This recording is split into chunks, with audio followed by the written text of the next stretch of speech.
Good evening, everyone. I hope that you can hear me. Yeah. Good. What we'll do is we will just wait for a few minutes to see if some other people are going to join us. I do know that a couple of people have just messaged me to say that they are going to join us. And then we'll get cracking. So thank you to those that have signed up as a non-sort of client or Ridestrom Academy member. It's awesome to have you here. And for those of you that are in, this is a new format. So I'm just trying to get my big shiny light out there. This is a new format that I'm trialing. So today I've got the 40-minute format on because at the moment my Zoom is my free Zoom. So I get kicked out at 40 minutes. So we're going to trial it. And then if these are successful, then I can put on longer, more elaborative, more discursive ones. But what I will do, if the discussion wants to be continued, I will hop over to my Facebook page afterwards, and if anyone wants to continue any questions, I can hop on there. So I'm going to run it a little bit like a lecture type format. So I will share some slides with you and kind of talk, and then open up a bit of discussion at the end.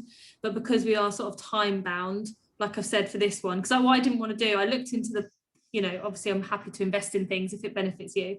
But signing up for the paid Zoom is only going to work if this becomes a thing where we actually discuss for a long period of time. So let's see how it goes, and then we can adapt as we get on. So I make it 7 o'clock.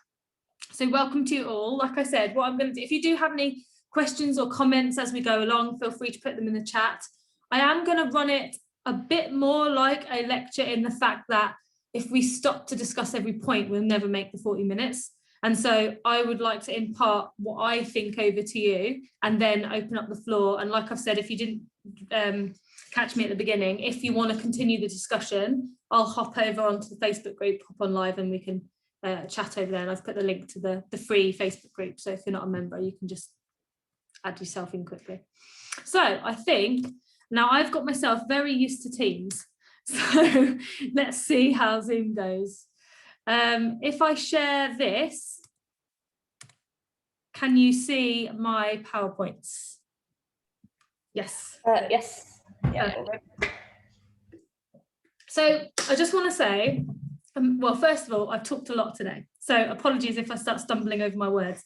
My job as a lecturer does mean that I talk a lot, which I'm quite good at doing. But at the same time, it does mean sometimes by the end of the day, I think my mouth muscles have had enough and I can't talk properly. So what I'm going to talk to you today is the concept of strength training for equestrians. Now, I'm going to be touching on surface knowledge of this. Obviously, within 40 minutes, I'd never be able to cover the topic in masses of depth. So I'm going to try and cover my key thinking points for you. And then if we come up with a topic that we want to discuss further, that can be a topic for the next seminar or webinar, whatever we want to call it. So I just wanted to welcome you to today's webinar. Like I said, this is a new kind of format for 2021. And so I am going to be hosting monthly webinars based on a pre-designated topic, and I'm up for adapting those based on your suggestions. And at the moment, they're going to be 30 minutes long-ish with 10-minute questions. And that is because I am on this Zoom platform. And however, if it becomes something that warrants me investing, then we'll do that and make it a lot longer. So if we want to carry on today, we can go over to the Facebook group. So my name is Dr. Jenni Douglas. I am the owner of eventingfit.com. So I primarily consider myself an educator and a coach. So I coach clients one-on-one and through my monthly membership group, the Ridestrom Academy. I also am host of the Equestrian Performance and Fitness podcast, and I'm also a senior lecturer in sport and exercise sciences at Hartpury University, and I teach students from the first year of their undergraduate degree all the way through to PhD supervision. So I'm a Doctor of Studies and PhD as well. So I cover a wide range of areas, and I really enjoy trying to help people as much as I can. So we're going to start talking about strength training for equestrians. And my key sort of take-home points for this lecture, I've put on the front there, is build capacity, decrease rate of injury, and make robust riders. That's kind of my philosophy, if you like. That's what I try to achieve with all my riders. So I'm going to be very generalized here, and this is not to be condescending or to patronize anyone, but this is what I come across a lot. And so I come, not necessarily that you eat cheese toasties in the car necessarily, but I do come across a lot of commonalities. And I have people, you know, it's a bit like the normal distribution. I have some people that are very compliant and eat very well, and I have other people that are completely off scale. We have most people in the middle. And these, what I find with riders, and feel free to pop in the chat, I'll keep coming back to it, is that we find people that have another thing to look after. So in addition to looking after themselves and potentially looking after children or family, we then have this other creature, and it's a little bit different, and correct me if you think I'm wrong, than having a dog. I also have 2 dogs and cats and things. It's a bit of a different dynamic when you have a horse, whether you have one of your own or whether you're riding someone else's. It requires a little bit more of time investment in terms of looking after them, etc., etc. So we do find that time is a genuine issue for riders. I also find that for a lot of riders, particularly those that are working in the profession or working full-time around their riding or parenting or whatever, they find themselves quite time poor in terms of nutrition. And so I often find, not that we're talking about nutrition today, but it has an impact on obviously your fitness and your strength. I find that a lot of people struggle to prioritize timing of food, and then they kind of tend to not eat enough and then be too hungry and then eat potentially foods that are not beneficial to them. And we also see people that are doing things that require a large amount of repetition. And so things like mucking out, things like sweeping, things like riding, they're all very repetitive. And so there isn't a lot of not adaptation, that's the wrong word, but there's not a lot of variation in that. And so what we start to see is repetitive strain injuries. And I'm starting to see it from being at the screen a lot. You know, we're starting to see the bits of neck pain. I'm starting to get quite sore wrists, especially because I'm doing a lot more indoor cycling because it's cold. And so you start to see things that are potentially developing. So we see a high proportion of overuse injuries and sort of low level chronic injuries that don't seem to have any sort of concrete start point, but they're there and they're niggling and they come on and off.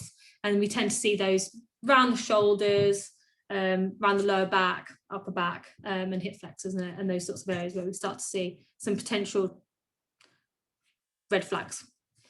So that's my take on the rider. So we see an issue with prioritization, and that doesn't mean that you don't think it's important. It's just that we haven't prioritized the fitness side of things enough for it to be part of your day, and that's perfectly valid. Depending on what your goals are, it might not be the priority in your day. So I'm not going to sit here and say to you strength training is the most important thing you should do and you should do it 5 times a week for an hour at a time. That's definitely not what I'm saying, but there is the prioritization, or maybe the education piece that sometimes has to come in to make people then want to do it, because we always can find time for the things that are important to us, and we just have to work out whether strength training is important for you or whether it's not. So let's talk about that a little bit more detail. So let's think about what strength actually is. So most people agree that strength is a good thing. There is very few cases where being stronger doesn't benefit you. And so the only time I can think really that strength really isn't going to benefit you is if you are doing a lot of strength training that doesn't require any loading, which is quite difficult to do. But if you're doing lots of seated machine-based hypertrophy work, for example, and you weren't getting, I mean, you would still get some resistive bone loading from that. But as an example, if you did lots of things like that, where you were really keeping in a very concentrated range, you may get limited range of motion that might therefore affect you in some way. But that's quite an extreme example. For the most part, being stronger doesn't really have too many detriments. Like I said, I'm not going to bring up loads and loads of papers here. And for those of you that are academics and want me to go to town on that, we can have that discussion separately, I think. But most people will agree, and when I say people, I mean the literature would agree that strength is a good thing. It supports robustness of joints, so stability and sturdiness of the joints. It reduces the natural effects of aging, because we do have sarcopenic effects with aging naturally. I think about 10% per year over the age of 50, I think it is. And from your 4th decade, we start to see natural strength declines. And I think actually, I can't remember the statistic, but it's something like something, I don't want to say the actual numbers, but it's a very large, I'd put it at 80% plus proportion of 70-year-olds cannot lift more than 2 kilograms with their upper body. Now, 2 kilograms is not a lot. And if you want to have a functional life when you're older, we need to be able to offset that natural strength decline. So I think it's really important that we're thinking about strength. Yes, we're thinking about riding today, but as a rider, you're also a human being. And so it's really important that when we're thinking about rider strength or rider fitness, we're not just thinking about your performance, we're thinking about your longevity and how long you can ride for and how long you can have capacity for, not just for riding, but in your general life. And you can start to offset that. So it's something I'm already thinking about. I'm about to enter my 4th decade and I'm starting to think, you know, this is something I definitely want to offset, because as gross as it sounds, I want to be able to get myself off the toilet when I'm older, and I want to be able to walk down the stairs. I want to be able to go running with my grandkids. It's all things that I want to do. And whilst, yes, they might not be riding related, I think sometimes we forget riders are still people, and underneath that riding fitness and that riding focus, we're still people and humans that want to have good quality of life.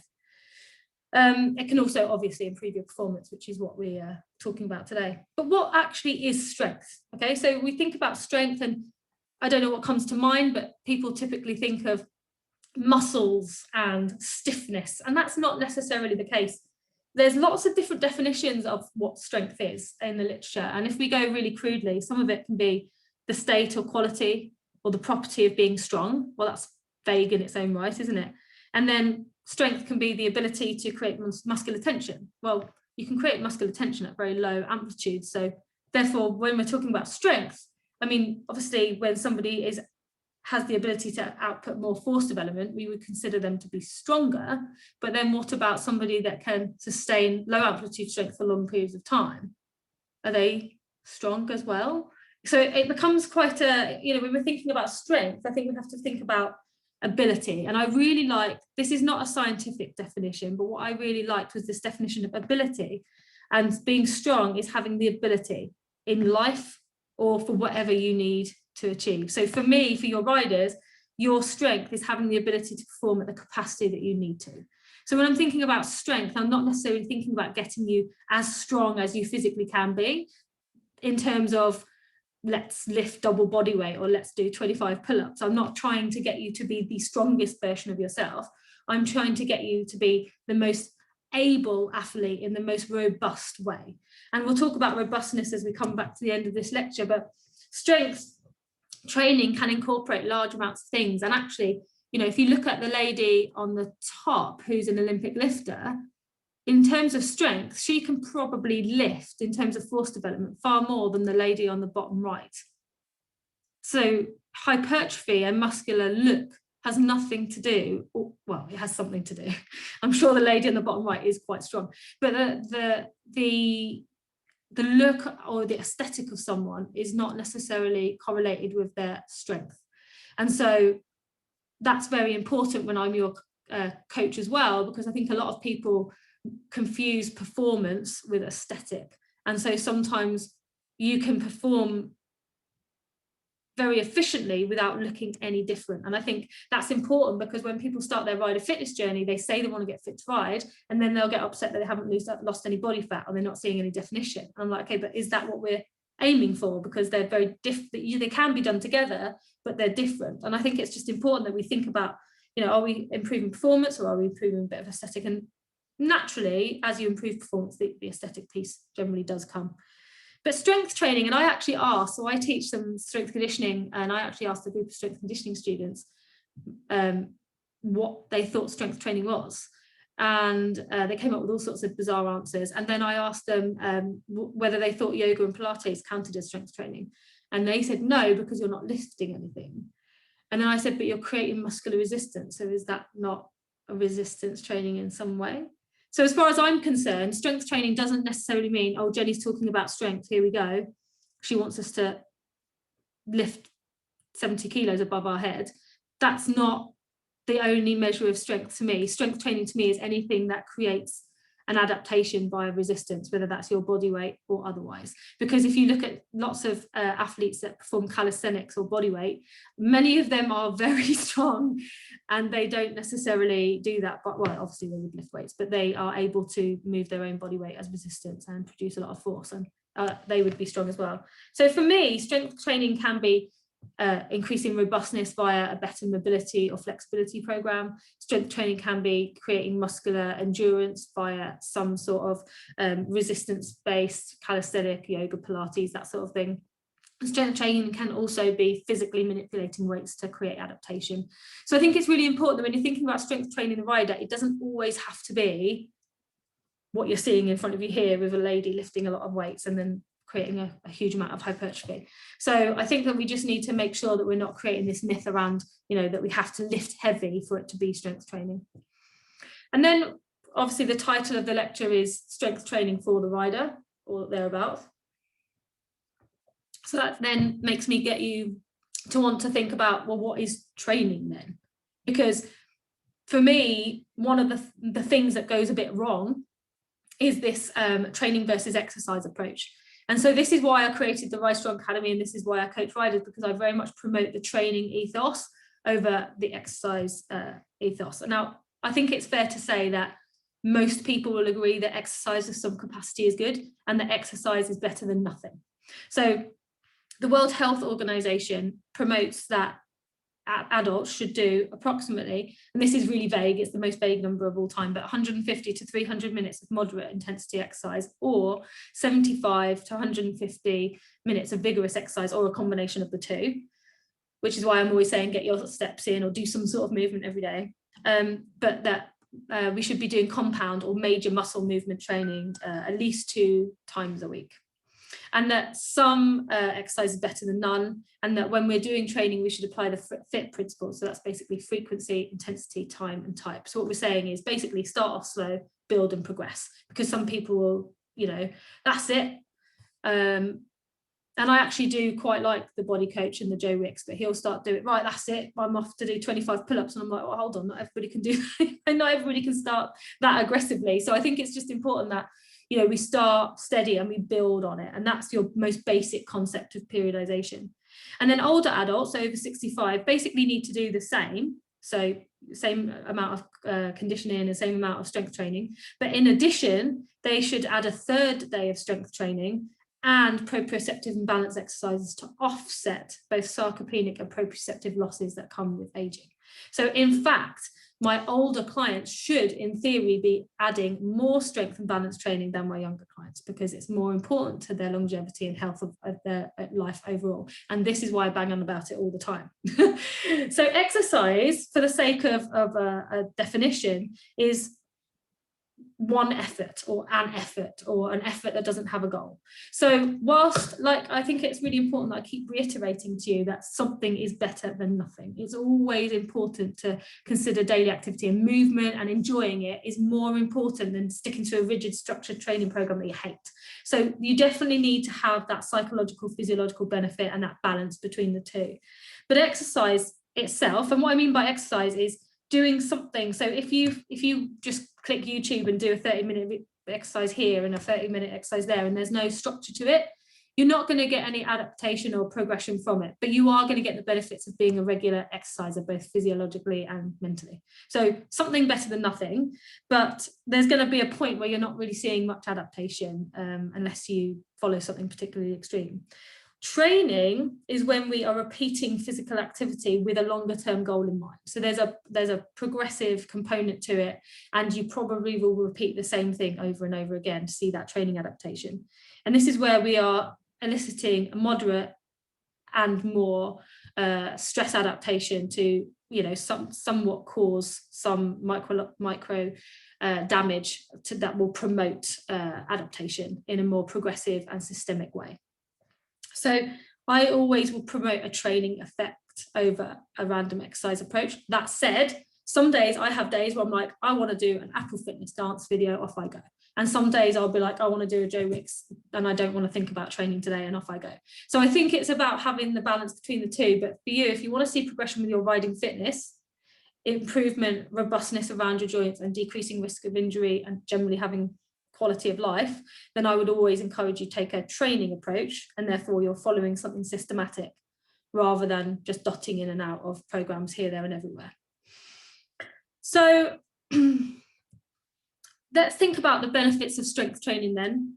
Like I said, I'm not going to go into masses of physiological detail. I'm going to just stick to the surface of it, otherwise we'll be here all night. But generally speaking, amongst the plethora of research that is out there on strength training, we know that, and trust me, there's lots of research that we could talk about and whether it's good, bad, and ugly and all the rest of it. But in terms of the general consensus of what it's saying right now, we know that benefits of strength training are that we see improved mental health.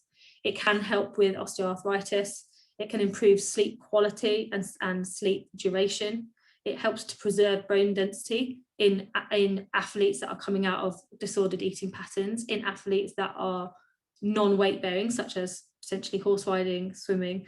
It can also help to not increase depression, but decrease the effects of depression, so help with depression. It reduces sarcopenia, which is a general loss of skeletal muscle mass with age. It can help with response to diabetes. It can help with metabolic effects because of the increased muscle mass that we see. It can help with robustness, and I keep coming back to that, but I'm going to come back to that at the end. Robustness around injury. It can help to, if you are stronger in one area, it can help to alleviate tight areas.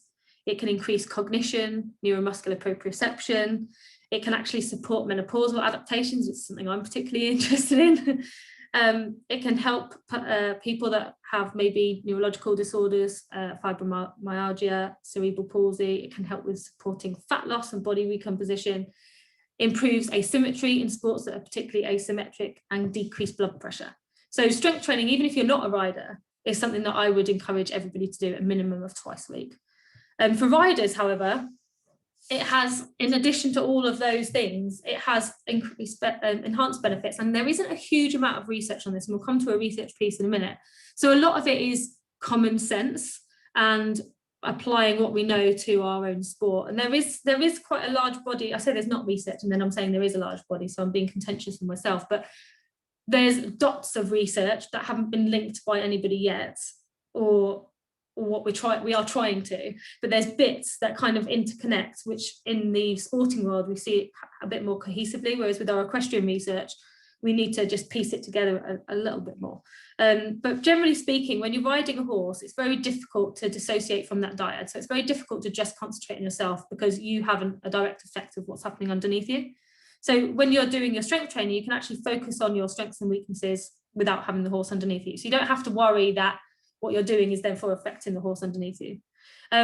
This is more of a conditioning piece, but when you are fitter, and physiology is integrative with like strength is also kind of physiology, kind of biomechanics. So if we think about the physiological in terms of muscular demand, it can actually reduce psycho-emotional strain. And what I mean by that is when you're nervous or when you have anxiety, you will increase heart rate, you will increase circulating catecholamines and blood lactate, and your oxygen uptake will all go up.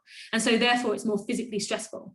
So if you are fitter and have the capacity to cope a little bit better with those fatigue metabolites, you are naturally going to not see so much of a physiological stress response. So it can actually be beneficial for your pre-comp anxiety. It can also help to offset or rehab from injury. It can improve skill and coordination patterns. It can add a dimension to your training, so it can decrease a bit of staleness. It adds a bit of variety in there, so we're not seeing so much overuse, injury and repetition. And generally speaking, from a metabolic point of view, it can increase your engine, your capacity, and help you cope with demand. So for example, if you are trying to sit in a position, I was having a chat with one of my colleagues at work the other day about how coaches can spot fatigue in riders, because sometimes it's not the case that you just physically can't do that anymore, so you need to stop. Like your rider can no longer hold that position. There's literally no point in trying to carry on. And it's also important for coaches to become more aware of how long it takes for those fatigue metabolites to replenish, because something like show jumping, which is quite anaerobic, you will replenish your reserves very quickly. So actually, you probably can take a minute or two's rest and go back and repeat the same position. Whereas with dressage, when you've been doing it for a very long period of time, once you've fatigued the glycogen stores, you're probably not going to be able to hold that position after it's gone, unless you have a significant break. So it's also worth thinking about that. Anyway, I digress. So how does that help us then with our riding? Well, it limits the risk of overtraining. It can help us emit less nervous tension, if that's what we would call it, in terms of our posture. It can help us create balanced pressure, and there is a little bit of research that has shown that we can do that in terms of rein tension, saddle pads, etc. It can help us with efficient aid transfer, because we are able to cognitively transfer our movement patterns a bit more efficiently, and we can therefore put clearer aids to a horse for a longer period of time. And it is something I've been talking to some coaches about. Why do they have sessions that are an hour? Like, why not 40? Like, it's just interesting. Like, do you still go to an hour even if your rider's showing fatigue at 40 minutes?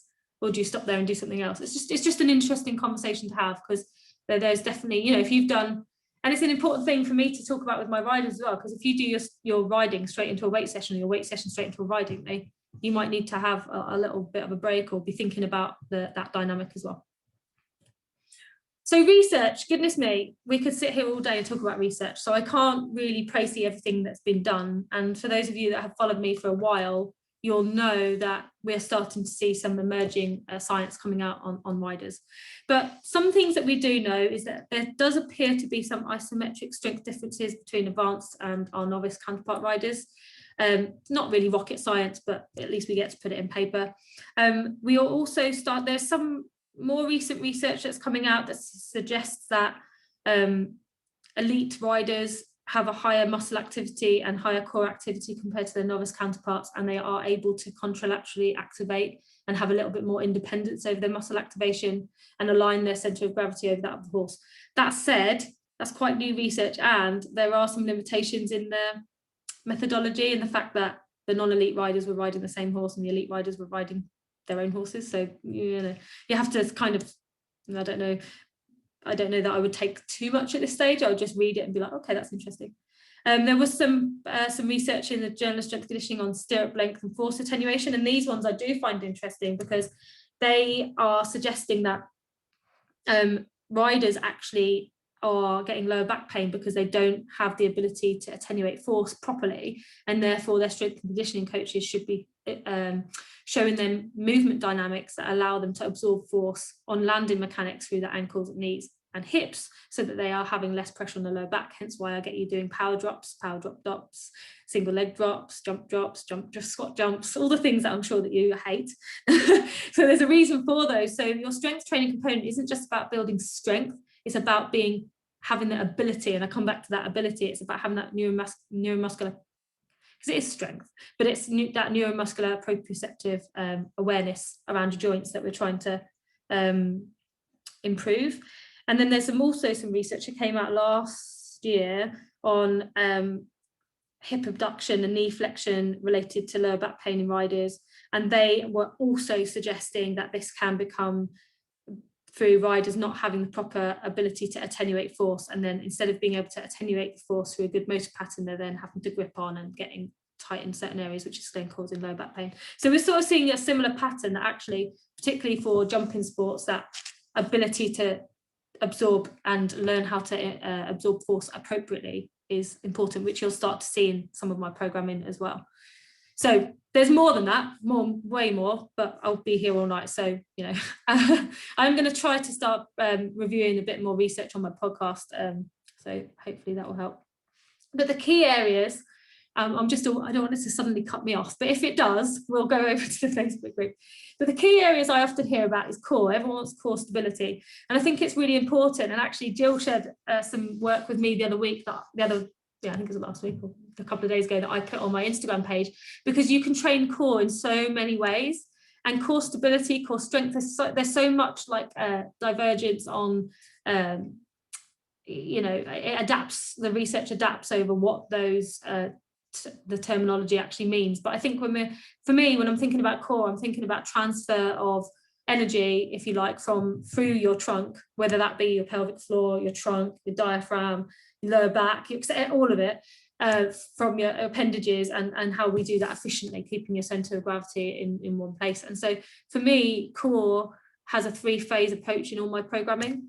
Rehab, because we want to make sure that we are, with breath control, working our low impact stabilizers. dynamic, because we want to make sure that we can control our core in an anti-rotation, anti-extension. So we do things like lumbar pelvic control, single leg mechanics, force attenuation. So all those things that you'll see in your programming, that's me training your core always. Oh, it's okay, we've got 10 minutes, that's fine. And then also flexibility, because if we are too tight in some areas, we're going to impact the ability for the core to do its job and transfer energy, if you like, if that's what we want to call it, effectively. And therefore we need to, for me, take a 3-phase approach. So it's that mobility flexibility piece, it's that muscle capacity, long-term endurance, but it's also that dynamic piece, whether it's single leg, single arm, anti-rotation, anti-extension. So when I'm programming your core, I don't just think about the 2 exercises that are on the end, I'm thinking about that all the way through. So I need to make sure that I'm not slapping core straight before I'm asking you to do squats, or if I am, I've purposely put it in as a pre-activation, ready for your squats, so you get you primed, and then I put on some stabilizer stuff at the end that isn't going to be impacted. Because if I put your dynamic core at the end, you're going to be tired by then, so you're not going to do it properly. So it makes sense to have it slightly earlier in the program. So there is method to the madness, believe it or not.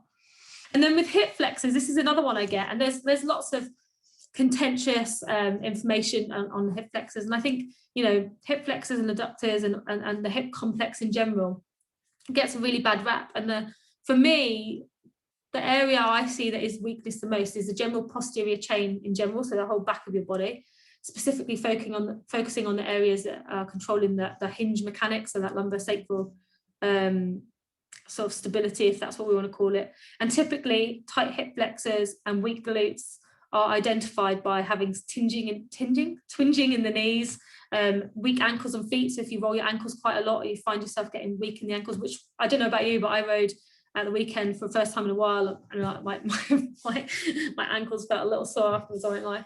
And then tight hip flexors as well. And what we see is a lot of riders stretching the hip flexors, but actually never, and the hip complex in general, but never actually thinking, well, why are they tight? So actually going to see your physio or your therapist or your strength coach, and actually trying to underpin, like, what are they so tight for? What are they protecting? And then you can work out, like, large proportions of the time, it won't always be the case, but for many people it is strengthening that pelvic and lumbosacral hinge mechanic, and activating the glutes a bit more effectively can therefore alleviate. So it's a combination of, again, flexibility, mobility, but then strengthening the areas and then alleviating that kind of mechanic a little bit. And I also see quite a lot of complaints in the neck and shoulder area. And I think it's really important for us to try and, you know, I'm sitting here now and thinking, oh my God, like, it's not my riding, or it's probably not helping, but I have rounded shoulders and I'm not riding right now. And I also strength train and do a lot of posterior chain work. And so I think we have to be realistic. If we really want to make an effort, we probably need to put some micro programming in and make a conscious effort to be doing our external rotations and to be doing our posterior chain work in our upper back, lower back, and really working that throughout the day. Because you training for 20 minutes doing some band pull aparts and some other things probably isn't going to offset the other 7 hours that you sat at your computer. So it's making sure that you're thinking about, you know, how much do you want to change this? How much is it impacting you? And then speaking to your corrective specialist or your physio, your strength coach to some degree, but we're here for a more global kind of thing. So if you've got to the point where you're injured, you probably need to see someone specialist and then come back to us when you're in good form, and then we can keep you there.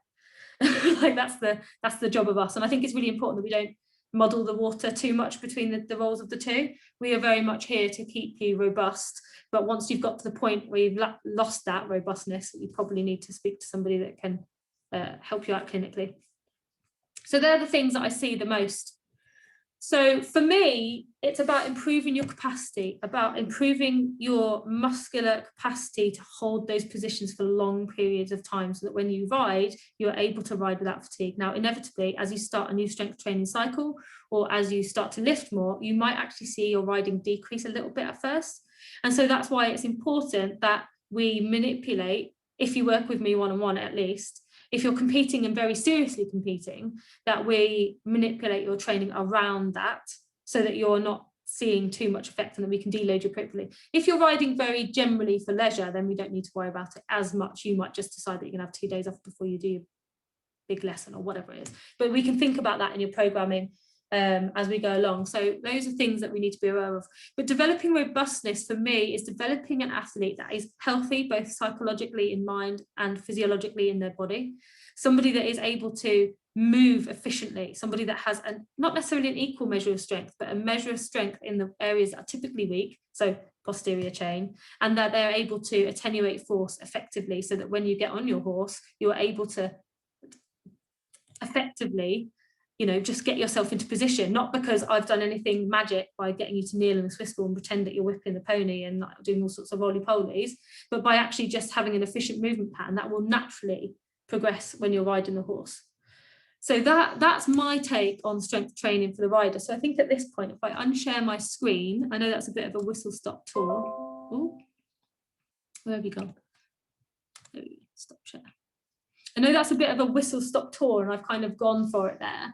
But I don't know if anyone had any comments or thoughts, because we've got just about 5 minutes left before we all get kicked out of this platform anyway. So I don't know if anyone had any thoughts or comments or... I do. I was only recently realised the difference between strength training and hypertrophy training, and that's so good what you said about hypertrophy, or you know, looking for strength and not trying to look like that woman on the bottom right of your picture. Yeah, I mean, I think that's really important, because so hypertrophy is basically, you get different types of hypertrophy, but for the sake of keeping it clear, basically hypertrophy is muscle size in some capacity. So you can have massive muscles and actually be the most unfunctional person you've ever met. And so the look of someone does not dictate how they will perform. And when I was doing a lot of hypertrophy training, I did look, it sounds really big head, I looked good, but I was so tired, weak, can barely do anything. If you asked me to do anything, I'd probably just fall over. And so I think it's really important that, and there is some overlap, right? There's a strength training continuum. So you will get some hypertrophic effect from strength adaptation. So you will see muscle adaptation, muscle size, muscle growth, and you can have immediate hypertrophy, which is your pump. So if I got you to do enough bicep curls, they'd pump right out. So you can get an immediate hypertrophy, and then you can get an adaptive hypertrophy. And if you are someone that chases the pump, which I like to do, then you like that feeling of, you know, feeling like muscles coming out of everywhere. And so strength to me is like, yeah, you have this strength continuum. So you have like strength, so in terms of force development, then you have hypertrophy, and naturally when you do more hypertrophic training, you will get stronger, and as you do more strength training, you'll get more hypertrophy. You know, they kind of overlap a little bit, but yeah, you can train specifically for one and not the other. So yeah, so looking good doesn't always make you ride better. No, but some of the best riders are really sort of skinny people. If you look at like jockeys and things, they must be pretty strong, but they don't look like bulked up, do they? Yeah, and if you look at some of the lightweight Olympic lifters as well, some of them can lift 140 kilos above their head, and they're much lighter than me, and they have barely any, like, you know, to look at them walking down the street, you'd never expect them to be able to do that. So I think it's just really important that we bear that in mind, because if you want to look good, we can do that, and we can do both at the same time. There's no reason why we can't do a bit of functional performance. And then when you get to the end, because the whole point of muscle growth is that you fatigue the hell out of it, and you can do it in any which way you want. You can do it by, so new research by Schoenfeld has reported that you can actually do loads of sets with heavy weights and minimal repetitions, or you can just do one set. So sometimes what Lee and I do when we've got no time at all is we just go out and we choose three exercises, and we just smash it out as many times as we can until we can't lift it anymore. And that also will have a training effect. So there's lots of ways, and the old research was like, you have to do 3 sets 15, and generally people like that because you get a break. It's enough not to feel like it's going to explode. And that's one way of getting intensity up. So most people would prefer moderate reps, moderate sets. But some people, if you just want to go gung-ho, it's a bit like CrossFit, you just do as many as you can until you can't do anymore. You're going to get that effect. So lots of different ways to get to the same end point. So it just gives you something to think about. So I think we've got less than a minute, but for me, it would be strength training is good for your well-being, it's good for your health, it's good for your longevity, and it's not going to make you worse. And if you are going to do strength training, you'd be much better off following something systematic for a period of time. I think it's probably my take-home message. if that helps anyone along the way, I hope. So Yeah, Jenny. I feel like we need the countdown clock. I think it's coming, but if it does, the Facebook link's there, and I will pop over there. I don't know if you can log out and log back in. We could always try that. I don't know if that allows you to do that. Sorry, I think You have to have a new meet. Sorry. What did you say, Georgia? I missed that. I know.